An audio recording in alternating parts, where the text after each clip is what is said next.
had never seen anything like what you're going to see this afternoon before. Chuck Salter is a senior writer at Fast Company magazine.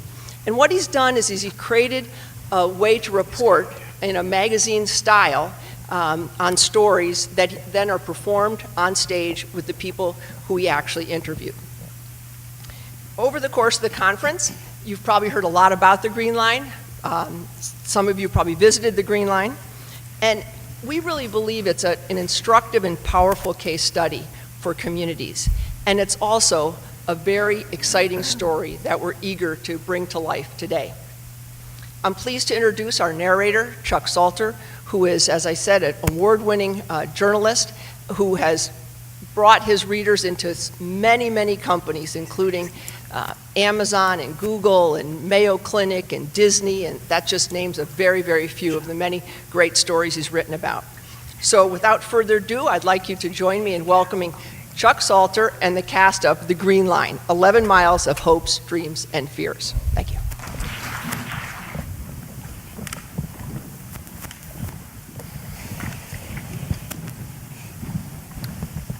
Trains are about journeys, and that's what we're going to embark on today, the journey to the Green Line.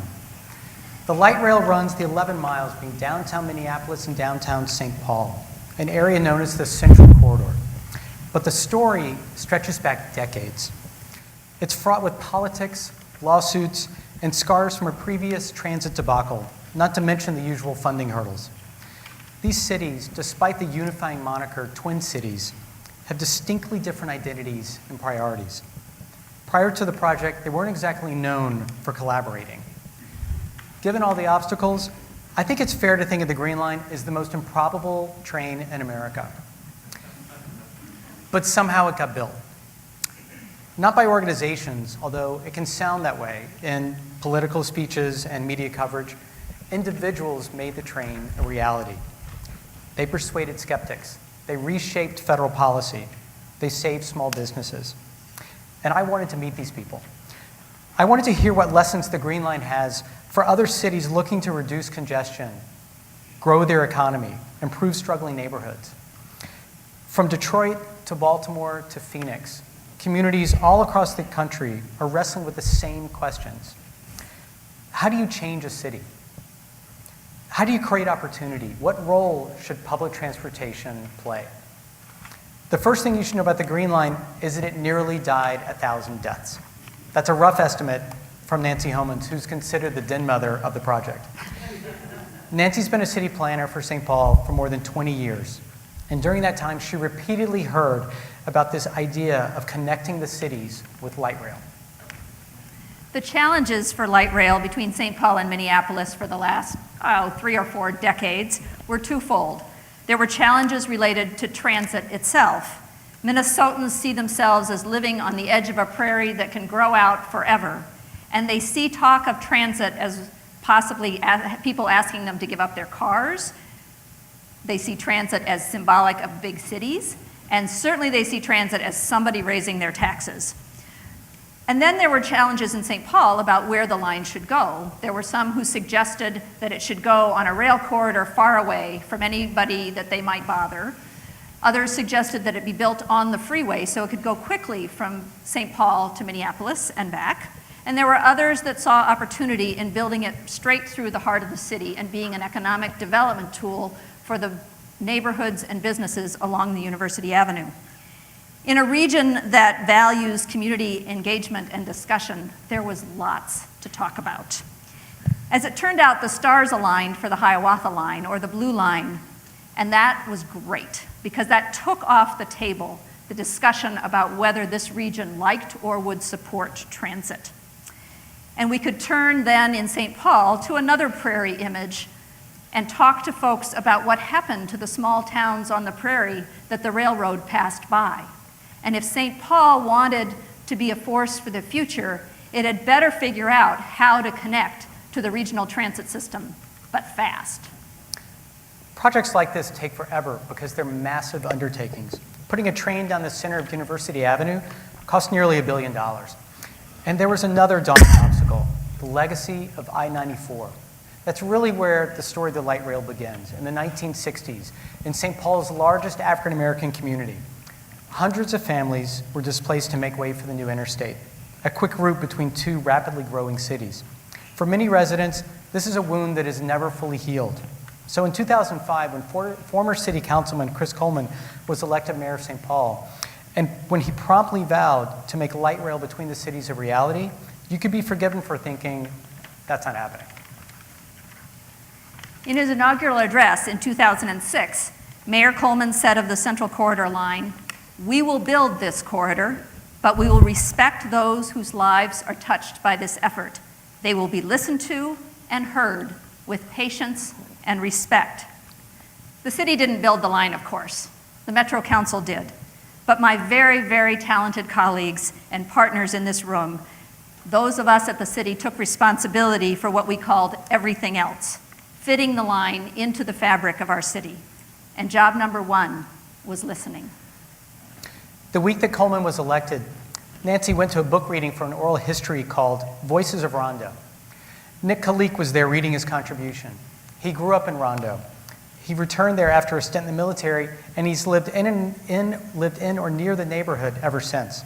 He remembers when I-94 interrupted his childhood. He remembers his grandfather refusing to move. The house Nick shared with his grandparents was the last on the block. It's easy to see why people consider Nick the voice of Rondo. In 1956, my whole world pretty much turned upside down. I was born and raised at 304 Rondo. We had a self-contained African-American community. There was others that lived there, but that was our area where we had social, political, and economic strength. We had businesses, and any and everything that we wanted was right there. We felt loved, we felt protected, and we didn't have a need at that time to go outside of that community. There was a strong safety net there. Folks that had social or behavioral problems, whether they were young or old, so folks that had chemical problems, they were taken care of right there in that community.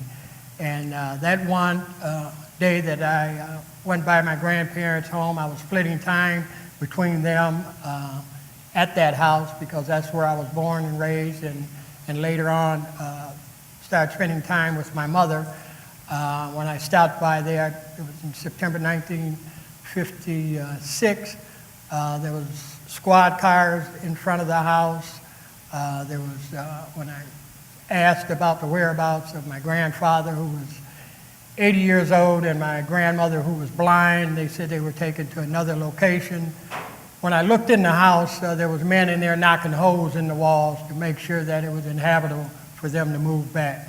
One of the officers then put me in a car and took me to the new location where they had my grandparents, who were two individuals that were very strong in faith. And they took me to this house down by Regent's Hospital. It was about 30 steps from the sidewalk up to the front door of this new location. And when I went in there, there was both sitting in the dark. Their spirit had been destroyed. And that was a very traumatic experience for me, especially looking around and not seeing anyone there advocating or fighting on their behalf. When you ride around the neighborhood with Nick, he sees what you can't, the way Rondo used to be. On a block next to I-94, he points out where a grocery store and a cleaners once operated. On another block, where doctors and lawyers had worked. As a boy, walking to school or to his cousin's house, Nick would pass one African-American business after another. Out on the highway, he tells me, the westbound lane is his best guess. That's where his boyhood bedroom was. And when we reflect back, that really had a long-term devastating effect on our community, not just socially, because many of the relationships that was built up over the years from one generation to the next was somewhat destroyed with people moving out and being scattered all over. One of the other things that have had a long-term effect was how they gutted our economic engine. Many of the businesses that were thriving in that community and had a solid base right there for support that was closed down because of the freeway, was never able to relocate. And that was the same problem with many of the homes that were destroyed, because of the transfer of wealth that normally takes place in this country from one generation to the next. That was nipped in the bud. And as you go through our community today, you can still see the effects from that. Nancy knew about the pain and the sense of betrayal in Rondo. On the whiteboard in her office at City Hall, she wrote, "Change comes at the speed of public trust." Her job was winning that trust. If you live or work in University Avenue, you've probably met her. Nancy, the daughter of Presbyterian missionaries, is a keen listener, a natural empathizer. We didn't begin the conversation with transit. We began with understanding people's hopes and dreams for themselves and their children. What did they want for their neighborhood and their city? Folks talked a lot about jobs and education. They talked about being able to afford to buy a home. They talked about the business they built and wanted to grow. They talked about green space and arts and culture. We all talked about how transit might be a mechanism to achieve those goals. So one gentleman said it best after I had prattled on endlessly about something or another. He said, "Let me see if I've got this right. You want to make our neighborhoods more stable, our businesses more successful, and our streets more beautiful. At the end of the day, people cared less about what we had to say and more about knowing that we had heard what they had to say." One day in 2007 was a turning point. Nancy got a call from the vice president of the St. Paul Foundation. I hadn't been in my fancy new job very long when the phone rang, and it was John Couchman, the vice president of the St. Paul Foundation. I didn't get calls from foundation executives, and so I was more than tongue-tied. And he said, "Nancy, it's our tradition to support one initiative for each new mayor, and we're kind of curious as to what that one might be for Mayor Coleman." And I blurted out, "I think, sir, that it would be the Central Corridor." It occurs to me later I probably should have checked with the mayor, but I think it turned out all right. Sometime later, I was invited to a meeting at the St. Paul Foundation, and it was with John Couchman, and it was with Dan Bartholomew from the McKnight Foundation, and it was with Polly Talon from the Knight Foundation, heroes of our movement here today. And we talked about how our plan was coming together, what the themes we were understanding, what work we thought there needed to be done. We talked about how our partners were doing incredible things and needed support. And then they invited me to leave. And I thought, what's this all about? And I couldn't really imagine what they perhaps were talking about after I walked out the door. It turns out that they were planting the seeds of the Central Corridor Funders Collaborative. The idea of the Funders Collaborative wasn't simply for the foundations to pool their resources, but also to engineer other collaborations between neighborhoods that hadn't worked together, between small business owners who saw themselves as competitors. The foundations needed someone to run this new organization who understood how cities and communities work, and given the controversy surrounding the train, someone who also had the diplomatic skills of the United Nations Secretary. Jonathan Sage Martinson is the son of a Lutheran pastor and a former Peace Corps volunteer. Before becoming the first employee of the collaborative, he worked for a Central Corridor nonprofit focused on affordable housing and economic development in 3 neighborhoods. In his new role, he would do the same and a lot more for all 13 of its neighborhoods. So when the Central Corridor became real, the funding was lining up. I was doing community development in these neighborhoods just north of the Central Corridor, and really all eyes were on that development because we knew it would have such a dramatic impact on those 3 neighborhoods. But we also knew it would change all 13 neighborhoods along the line, and really both cities in their entirety, to have this new light rail transit. I was intrigued because I knew what it would do to the places I was working, but because of the greater change for the city. So when the Central Corridor Funders Collaborative was launched, I applied for the job, and in the interview I learned their main interest was helping folks learn together so they had the same information and could make decisions about how the neighborhoods would change along with the light rail. Seemed like a simple enough idea to me. Then when I was hired in June 2008, we fleshed that out a little bit. with sort of a 6-step process where we base the work on community-based plans in the corridor. We'd gather stakeholders who either cared about the issue or had the power to make an impact on that issue. We'd learn together, the kind of the foundation for the Funders Collaborative. We'd develop strategies, we'd implement those, and we'd measure results. It looked really neat on a piece of paper. And so then we thought we'd try it. And as you all know who care about the Central Corridor, the first issue for us was on business mitigation. And if you also remember 2008, 2009, the tension was thick around business mitigation. And so I showed up with my piece of paper and the 6-step process, but it wasn't always that neat. Just to give one example around the Business Resources Collaborative where folks came together for businesses, everyone agreed we ought to do something for small businesses, but everyone also disagreed on who should lead the group, and they weren't going to come if so-and-so was leading. So I spent a couple of months trying to find a neutral convener. Then we as a group had to get through the fact that the 13 organizations in the room had civil rights complaints filed against one another. There were lawsuits in federal court against one another, and learned to put that aside. And in the end, they did, because the outcome, helping the small business along the Central Corridor, was a common enough agenda, and it really drove everyone to put everything else aside, leadership, other complaints, and really get the job done. Let's go back to those 1,000 near deaths. One was a county commissioner's proposal to add a loop through downtown St. Paul, a logistical nightmare. Minnesota Public Radio filed suit, saying the train's vibrations would interfere with its broadcast. The University of Minnesota, which had highly sensitive research labs near the route, filed a similar suit. And then there was Rondo. A coalition of citizens and businesses took the Met Council to court, claiming the rail line would harm nearby communities of color. The group also filed a complaint to the Federal Transit Administration, which was partially funding the light rail. Longtime residents like Nick were involved. So were transplants like Nikema Levy-Pounds, who grew up in South Central Los Angeles.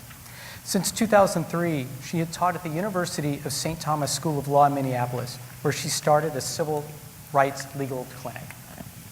Folks often say that transit is a gateway to economic opportunity.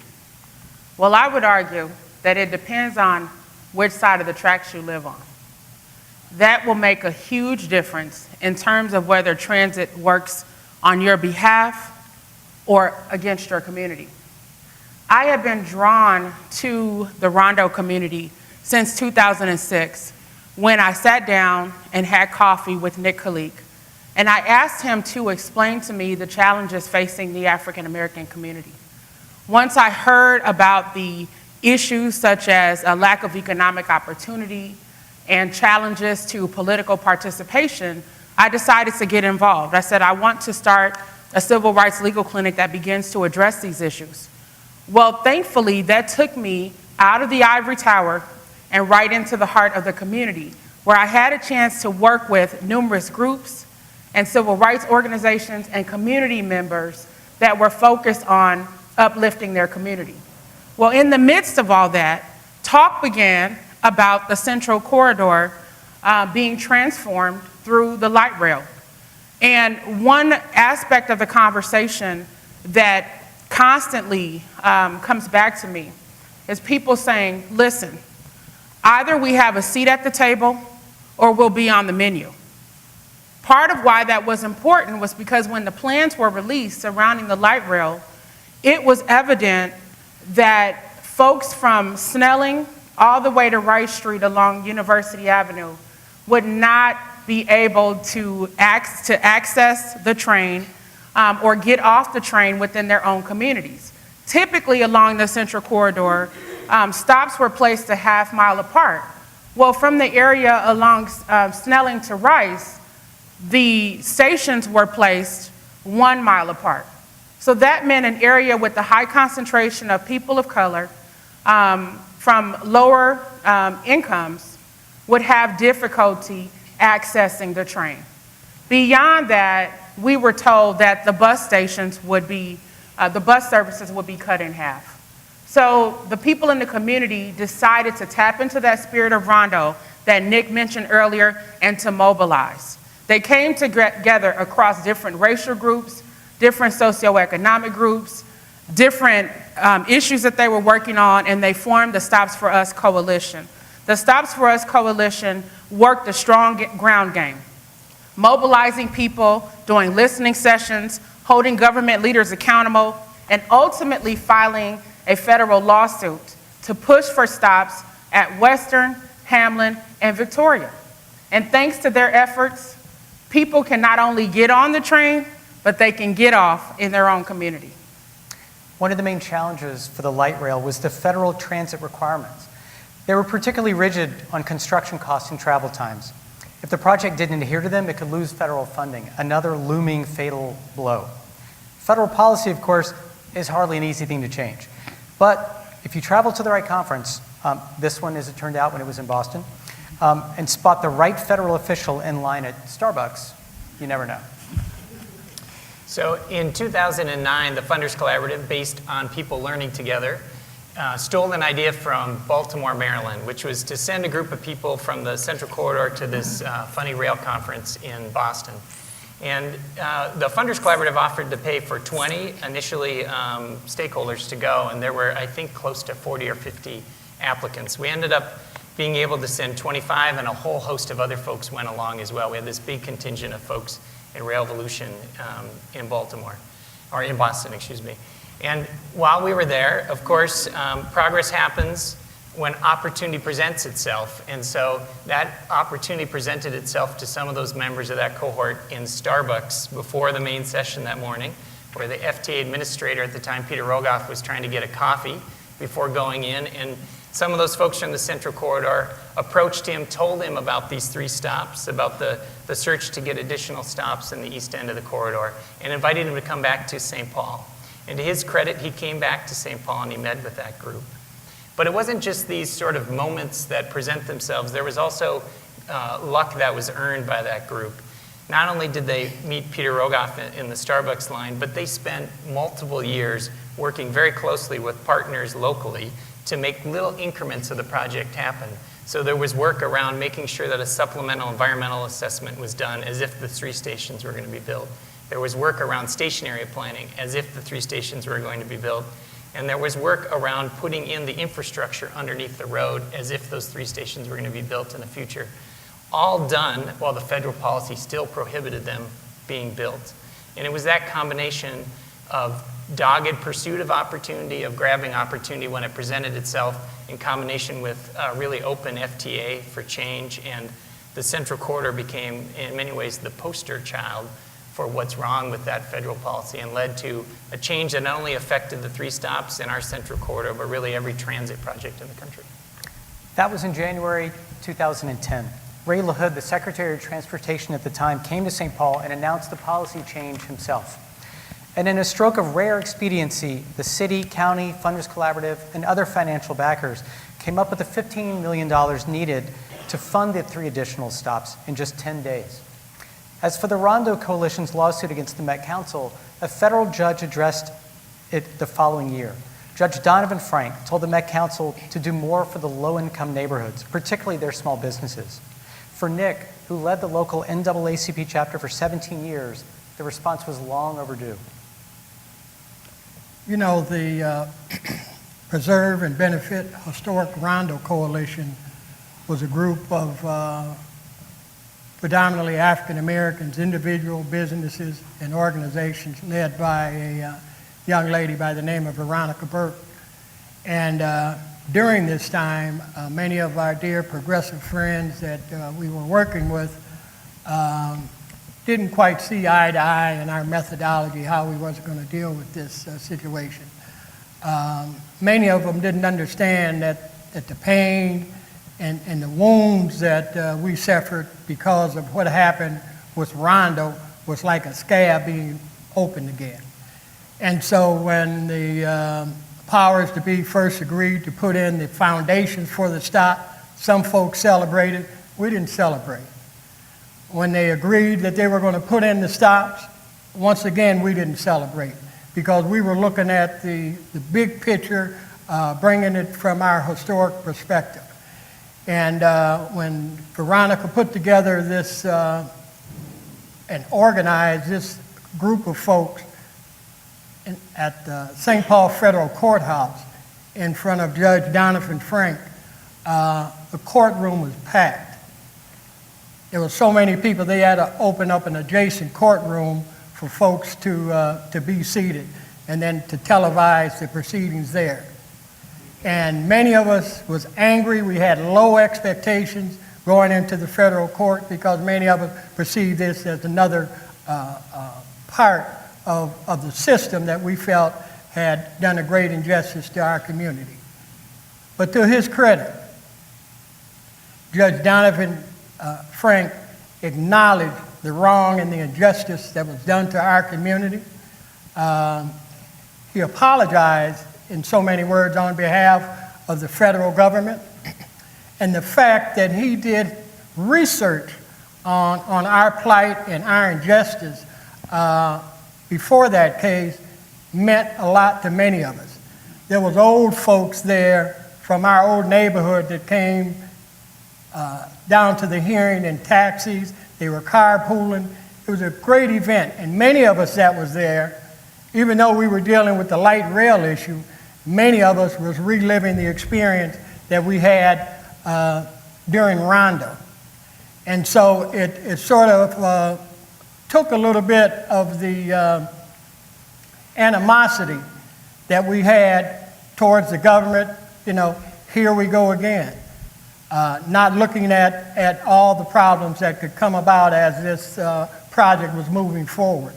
You know, the environmental impact statement, we didn't think it went far enough in addressing the negative impact that this project was going to have on our community. And the judge recognized that and acknowledged that. And so even though we didn't get the injunction that we were seeking, we certainly felt a sense of gratification and satisfaction by having this sitting federal judge acknowledge not only the injustice that was done in the past, but also chastising those folks involved to go back and relook at this and do the right thing. And so, you know, that was a very rewarding moment, even as this project moved forward. And many of us, we didn't ask for the light rail. We didn't see a need for it. We thought it was just a mode of transportation to get folks from downtown St. Paul to Big Lake, Minnesota, folks from the hockey game to the Vikings game to the Twins game and so forth, and didn't see really anything in it for us. But during the long participation, we started to see some reaching out on the part of powers that be. Even though we heard a lot of conversations about everything was going to be okay, we still wasn't satisfied. Before and during construction, the survival of the 1,400 or so businesses on University was a big concern. Walmart and Target have the resources to endure a temporary drop in revenue, but the vast majority were small businesses, particularly fragile species. Chris Ferguson operates a Dairy Queen on University in Minneapolis. Next door, he runs a marketing and strategy firm. Before the Green Line, Chris had never felt a part of the Central Corridor. He'd never even traveled on University to St. Paul. But as construction drew near, it just so happened he was doing some soul searching of his own. Chris wrote on his whiteboard, "What are you good at? What are you passionate about?" The answer, he realized, was solving problems. So one day he attended a meeting on the light rail.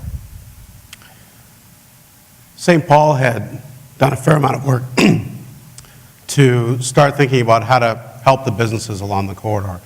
There were 1,400 total organizations, 700 small businesses that were going to be significantly impacted by construction. There were differing views as to how much that impact would be. Some meetings, people thought that there'd be no impact on small businesses. In fact, there might be an uptick from the construction workers and others coming in to visit those restaurants. Someone who had worked on construction projects previously and had visited the businesses that were impacted by those projects, I realized that likely businesses were going to see a pretty significant impact from construction. We noticed that there weren't a lot of businesses around the table, a lot of organizations representing businesses, but not a lot of actual businesses around the table to help understand what individual business owners who struggled many days to get out of their business to go to meetings and voice their concerns were going to need day in and day out. So I agreed to be part of the group. I was told that it'd be about a meeting a month for a year or so while we created a plan. Little did I know that it would probably end up being 20 or 25 hours a week of my time for the next 3 or 4 years. So not long after we started going to meetings and getting going, the leader of our group decided that someone else should lead the group, and I signed up to do that. And one of our greatest challenges was to keep the people together.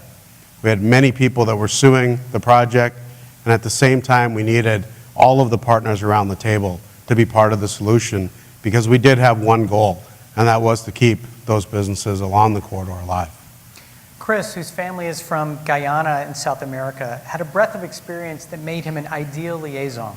Before moving to Minneapolis, he worked as an investment banker in New York, helped a telecom startup grow from 12 people to 300 in 9 months, and was director of sales and finance for a Fortune 500 tech company. So I was at an interesting point in my life. I got to the point where I realized that making money and being in large companies might not be the only thing in life, might not be what I find the greatest satisfaction from.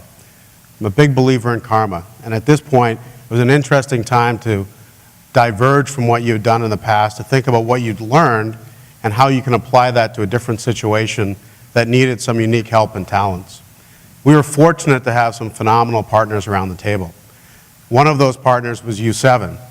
U7's work in providing marketing assistance, accounting assistance, and just general business assistance to businesses along the corridor had tremendous impacts. They helped around 350 businesses, and less than 1% of those businesses actually went out of business. In total, we had about 700 businesses up and down the corridor that were impacted and touched by our work, and we had around 10%, 7-8% of those businesses went out of business, but in fact, today there are more businesses along the corridor than there were when we started this process. So overall, I think the work that we did, the team, the effort, really had a significant positive impact on the community. If you would have asked me 4 or 5 years ago, I would have told you I would have thought there had been a lot of empty storefronts when the Green Line opened. Unfortunately, that wasn't the case. We provided marketing assistance. We were able, through the project office, to have a marketing campaign. We allowed small businesses to be on TV, billboards. We had a whole bunch of community help. We were able to provide $20,000 forgivable loans to a lot of the businesses up and down the corridor who needed that assistance. One of the businesses early on that needed our help was Golden's Deli in Lowertown. Before most of the work happened, really even before a lot of our efforts were fully underway, Golden's Deli had some of the initial work that was going on 4th right in front of Union Depot, made it really, really difficult to get there. We, at the same time, were forming a community and business group. We started having meetings at Golden's Deli. We encouraged the foundations, McKnight and others, to order from Golden's Deli. And today, they've renovated, they've expanded. We were just there with the family at the farmer's market not that long ago, and it's exciting to see the success of working hard as a community to keep the business alive and what that means from both a jobs perspective and a community asset beside the farmer's market. Foundations were collaborating. Businesses were collaborating. Kathy Mutrapal worked on another unusual partnership between artists and business owners. The goal was increasing foot traffic during construction and engaging the community in a trying time. The project wasn't limited to professional artists. If you had an idea, you could participate. And soon, Kathy had an idea of her own. I grew up in St. Paul, and I remember driving down University Avenue with my family. And I was always kind of afraid driving down University, even though I really wasn't old enough to know why. But over the years, I started to notice that the avenue was changing, and a lot of that was due to immigrant businesses that were popping up along the corridor. I even started working along University Avenue as an arts administrator at an arts organization, and was introduced to Springboard for the Arts. And they were developing a program called Irrigate that was training artists to do projects, to partner with businesses along the corridor, and to really be able to attract business and customers to University Avenue during construction. This was an opportunity for me as I thought about the young people that were coming to the organization that I worked for and about all the businesses that I went to every day. It was important for me to find a way to be a part of this project, this program. So my friend Katie and I started thinking about doing a project as well. I never really considered myself as an artist, but through Irrigate, it was really about bringing creative ideas and solutions to this problem. So we went into a small restaurant called Thai Cafe, and this was a restaurant that I had seen over the last decade have really high turnover. Literally, there was a new restaurant there maybe like every 2 years or so. And so we went in and we talked to the owner, and she was thankful, actually, and really wanted to collaborate with us. And so as Katie and I thought about what we wanted to do, we decided that we wanted to create a way for people to come in and really have new experiences and to be able to connect with each other in a new and different way. And so we hung a clothesline in their window front and decided to do a letter exchange, and we called it Letters of Thai Cafe. And we invited customers to write a letter, and they were allowed to keep it anonymous, and so that it wouldn't be judgmental, and they could share anything they wanted. And then they could just hang the letter up and take a letter. And so really, the exchange could happen with or without us, and really didn't need too much management. But we were able to just really have people connect with each other in a different way and go to Thai Cafe as customers and leave with a new experience that we hoped would keep them coming back. And so today, Thai Cafe is still there. They made it through construction and probably hold the record for being the longest lasting restaurant there. Kathy often thinks about a sense of place and what that means. She's Hmong, a population that has been uprooted time and again by wars in Vietnam and elsewhere in Asia. Her family were refugees. They came to the United States and created a community for themselves. So Kathy relates to other groups in the Central Corridor who are looking for their place. As a daughter of refugee parents, there's always this tension between identity. Feeling like I'm too Hmong in some spaces and too American in other spaces. And it was really through the arts, after attending an arts event, that I felt for the first time really proud to be Hmong American. First time I felt connected through these stories of these artists and felt a sense of community. And then through the support of the Funders Collaborative, there were 6 community-based organizations along the corridor that was really doing the same thing. Through arts and culture, they were highlighting the local diversity. They were bringing communities together, and they were boosting neighborhood economies. And the light rail created new opportunities for them to work together and to think of new ways, to think of the corridor as one entity rather than as individuals. And so we've been working together with artists to invite people into the districts and really giving people a reason to get off the train. One example of this is through the work of the Asian Economic Development Association, an organization that was actually created in response to concern from Asian businesses when the light rail was coming. The Little Mekong Cultural and Business District decided to really think about what was the cultural connection, what would be a good way to get people to visit the districts, and modeled the night markets that are really traditional in Southeast Asia. So this last summer, they worked with over 200 artists, with 50 different entrepreneurs that put up tents as vendors, and were able to attract over 7,000 people into the district. This past June, after decades of talk and multiple lawsuits and those 1,000 near deaths, the train left the station. The launch felt like the end of the story, how the Green Line came to be. But this is merely an early chapter. Like the physical therapy that follows surgery, what happens next ultimately determines the train's impact. Recently, Chris hired a new employee at Dairy Queen. Darren is 21, and when he started, he was still living in a homeless shelter. The Green Line takes him to and from work. He arrives early, and he stays late. And after just 10 days on the job, he could finally afford an apartment. Getting involved in the Green Line Corridor was a transformational experience for me. An opportunity to meet people in the Rondo community and other communities up and down the corridor that I'd never had a chance to meet in the first 10 years that I lived in the Twin Cities. One of the things that I learned early on in life was that people often simply need a break. I was fortunate when I started working at 14 at a Dairy Queen that my mom was the accountant for the owners of the store. I almost got fired 2 weeks into the job because I was too shy. But because of their relationship, they gave me another chance. That job led to a job as a young engineer, which led to a job at the Royal Bank of Canada, which led to a job in New York. But without that initial break, you wouldn't have the opportunity to do all of the other things that you've done in your career and your life. When we started our business, we thought we have that opportunity to give those types of breaks to people. It is amazing to me every day how many people we have that take the train or the bus for half an hour or an hour to come to work for $8 or $9 an hour. It tells me that many other people, unfortunately, are not yet willing to give them that break.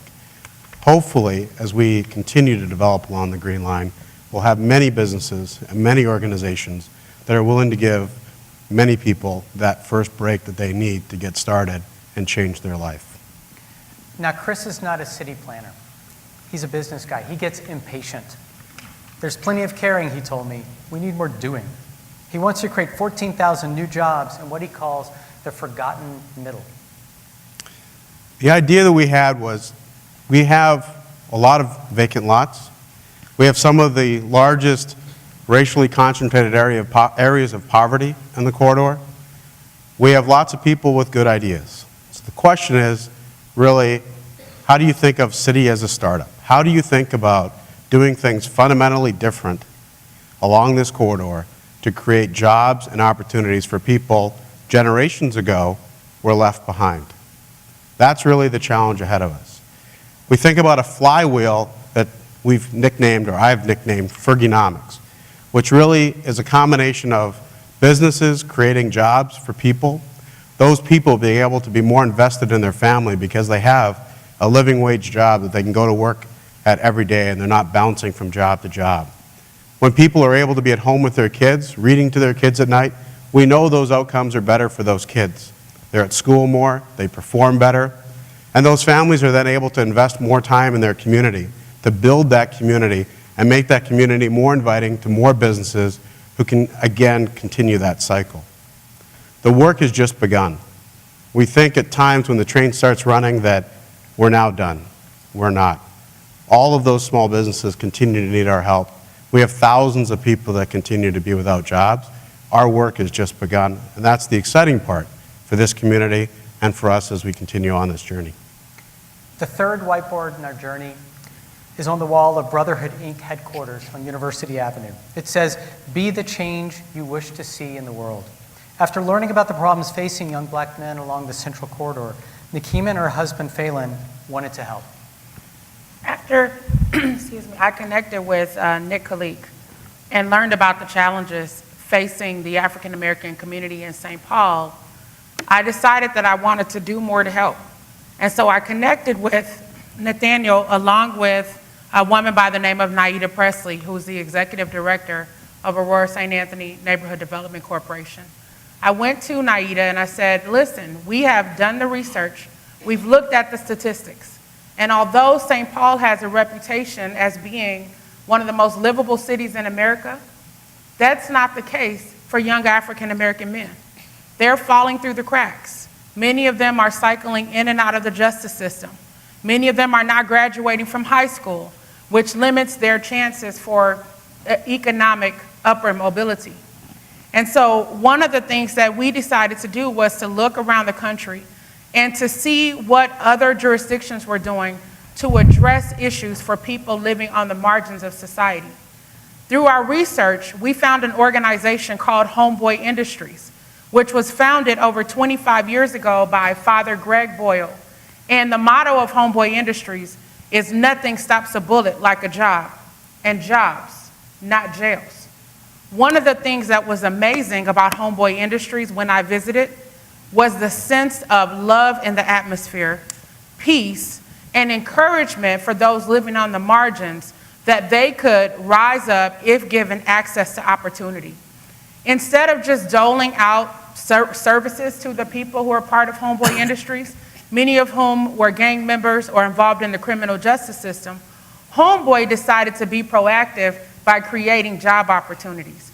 And now they are the largest employer of former gang members and people with criminal histories in the country. So we said, Homeboy is amazing in LA. Why don't we bring that spirit right in the heart of St. Paul to the Rondo community? And with that, we pounded the pavement, knocked on doors, and raised money to launch the organization in December of 2011. And now Brotherhood, Inc. is an organization for young African American men, ages 16 through 24, who've been involved in the criminal justice system or gangs or who are at risk of such involvement. Not only do we provide support, love, encouragement, help getting back in school for the young men, but we've created job opportunities. We launched our first social enterprise, which is called Brotherhood Brew Coffee, which sells fresh, organic, premium coffee to churches, nonprofits, businesses, and individuals. We also launched a coffee catering business as well. And part of our work has been about restoring young men into the community and reimagining what life can be like for those living on the margins of our society. Nikema hasn't had to recruit young men since she first told some probation officers about Brotherhood, Inc. When I visited last month, I met 8 of the participants, most of whom come to the office every day, and some of whom were homeless until recently. Brotherhood, Inc. offers them more than a job. The nonprofit is true to its name. We strive to create a sense of brotherhood within the environment. One young man in particular talks about the fact that he feels like now he's a part of the family. He feels as though he's accepted by society. He feels as though he has gifts and talents that can be utilized for him to make a living wage and be a positive contributor within his community. His story is not unique. There are so many other young men who are part of the program who, before they came to Brotherhood, did not know what their future would entail. Some of whom have had to grapple with living on couches of their friends, going into buildings to find a place to sleep at night, and sometimes homeless shelters.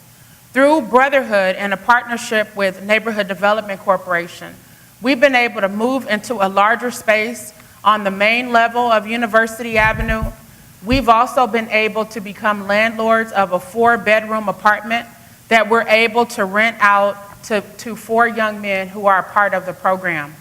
Additionally, remember those stops that I mentioned earlier, Western, Hamlin, and Victoria? Well, the powerful work of the Stops For Us Coalition is going to benefit young people in the community.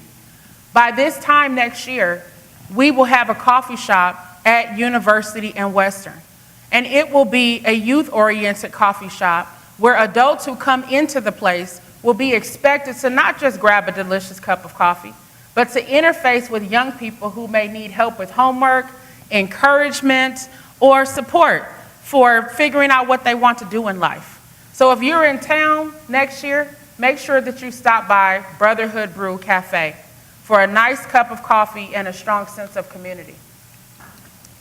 When you enter the office of the Secretary of the Department of Transportation in Washington, one of the first things you see is a huge photo of the Green Line. President Obama is on a train platform shaking the hand of a rail worker on the track. When I asked Anthony Fox about the light rail, the Secretary told me it was exactly the sort of transit project that they look for. There's an opportunity for significant revitalization, he said. So far, the project has attracted an estimated $2.7 billion in construction. That's new developments and renovations.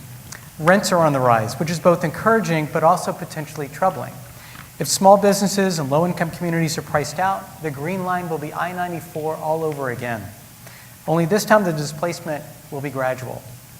Jonathan is trying to avoid having that happen. Recently, he became Director of Planning for the City of St. Paul. So the plans are in place along the Central Corridor. The Green Line's been running for about 3 months now. There's really a window now, it feels like, to accelerate the development and to build in affordability as that happens. But really, to make sure the community benefits from the corridor, it's much more about counting units or looking at rent levels.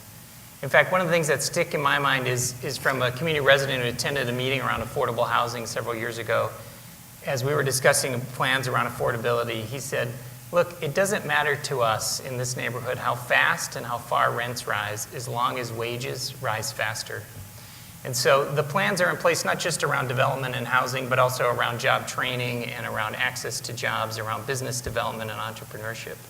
But it feels like we have now, with the train running this about 3 to 5 year window, really to prove that all those plans, all that thinking, all that preparation really is true and can take hold, and we can really see the benefit for the neighborhood. This isn't very easy, however. We've spent about a decade as cities, as a region, focusing on this 11-mile stretch of the Central Corridor, and there's lots of places in both cities and in the region that are impatient to see that attention turn to other places, other neighborhoods, other rail corridors. I see that now in my job working on planning and development for the entire city of St. Paul. But I think it's really important that we think about all those plans and about this moment in time to really realize the dreams of folks in the neighborhood, to really make sure we pay attention and we double down our efforts over this next period of time. The Funders Collaborative, which has been around for 6 years or so and invested $10 million in the corridor, is one of the organizations that's continuing to stay there. It's going to be around for another 2 years. It has about another $2 million to invest. There's a whole host of other organizations that are staying in this work too. And especially now that the train is running, we all ought to stay with them and make sure that we realize the hopes and dreams for the corridor. This summer, the Minnesota Twins invited local civil rights and NAACP leaders, including Nick, to a pregame tribute on the 50th anniversary of the Civil Rights Act of 1964. Nick was flattered, but he dreaded the pregame traffic. So he suggested to his wife something that had seemed unimaginable a couple years ago. Honey, why don't we take the train? You know, that was unimaginable. I had just deep-rooted resentment, and part of my reasoning and had been blind because of, my experience like other folks experience. But that day, as we got on the light rail and we went over to the stadium, and dropped us at the front door and stayed there for the game. We came back out and we got back on it. And as we were riding, I was reflecting and thinking about this struggle that we had been involved in being so opposed to this project because we felt we didn't have any ownership in it. It was something that was just placed on us, and we had to make the necessary adjustments around it. I thought back to the conversation and email I sent my longtime friend here, Nancy, saying, what is the city doing for us during this project, and what are we going to get out of it? And she sent me, she's a very patient young lady. She sent me this long list of things that the city was going to do, the Met Council was going to do, and so forth that would benefit our community. One of them she talked about, there would be people that looked like us working on the light rail system. And, when I reflected back and remembered seeing some familiar faces working there and then seeing some of the numbers, I think it was over 30%, that was encouraging. We were concerned that the University of Minnesota and NPR got large sums of mitigation funds, and we were concerned about the businesses being left out of that. Eventually, some of the businesses got some mitigation funds. We were concerned about gentrification, folks being taxed out of the neighborhood, the traffic and so forth, and many of the things that she promised, along with these other folks, that would be addressed as I'm riding along the rail and looking at all these new developments and so forth. It sort of changed my feelings towards this project. On the stop on Victoria and University, we have many of the heroes and sheroes of Old Rondo. And I was asked to have my picture be part of that. And I declined to do that because that's how deep my resentment was for this project. But But that train ride really opened my mind, my heart, to be a little more receptive and understanding about the possibility of this community. If anything good come out of it, number one, our community will remain intact. There won't be it won't be gentrified. Folks won't be taxed out of there. Rents would be kept affordable. Even though some folks think that as wages go up, rents can go up, we don't have that problem yet. And I just hope and pray that at the end of the day that our community will have a strong sense of ownership in this project and appreciate the hard work that was done in putting this project together, and hopefully reflect on the fact that the experience of Rondo should never be forgotten, should never go away, and any future projects such as this or any other government action, that people will reflect on that. One of the things that we felt was important during our conversations with the Federal Transportation Administration and other folks during phone conferences and meetings, we kept Rondo in front of everything. You know, that was the driving force in making sure that future generations would look back and understand that the NAACP, Preserve and Benefit Historic Rondo, and other organizations stood tall and would not allow government action to steamroll them, unlike what happened, to I-94. So I'm looking forward to another ride on the train, and hopefully my next experience would be as great as my first. Recently, I was talking to a researcher at MIT about the nature of transportation, and he said something that stuck with me as I explored and eventually rode the light rail. He said, remember, transportation isn't simply how you get from point A to point B. It's how we relate to one another. It's the thing that ties life together, the little moments and the big ones. The Green Line is making connections that are multiplying every week, between a Dairy Queen owner and his fellow entrepreneurs, between young African-American men who are starting over with a coffee business and their customers, between 13 neighborhoods, between 6 arts districts, between more than a dozen foundations, and between 2 cities. The hope, and that's all we have in these early days, is that these little things add up to something big and something meaningful. 11 miles of transformation. Thank you.